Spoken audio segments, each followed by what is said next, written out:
Samantala sa patuloy na pagsisikap ng mga otoridad na tiyakin ang mataas na pamantayan ng profesionalismo at kausayan sa kanilang hanay, sumailalim sa monthly rank inspection ang mga tauhan ng Regional Mobile Force Battalion ng NCRPO sa Camp Bagong Diwa, Taguig City. Yan ang report ni Patrolwoman Marie Danica Bungo.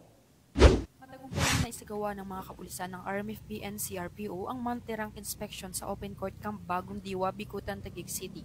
Ito ay pinangunahan ni Police Colonel Celso M. Rodriguez, Force Commander at iba pang mga opisyal. Sa naturang inspeksyon, masusing sinuri ang tamang bihis ng mga kapulisan sa kanilang uniformeng patrol shirt, pati na rin ang kanilang kagamitan.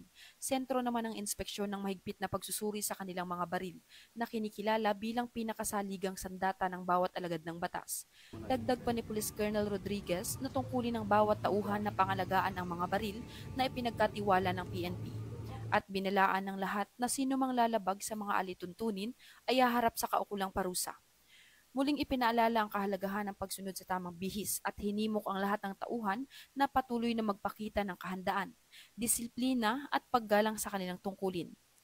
Alinsunod pa rin sa 7-point action plan ng Regional Director ng NCRPO na si Police Major General Jose Melencio C. Nartates Jr. at sa panukala ng ating PNP Chief na si Police General Romel Francisco D. Marbil. Na sa bagong Pilipinas, ang gusto ng pulis, ligtas ka.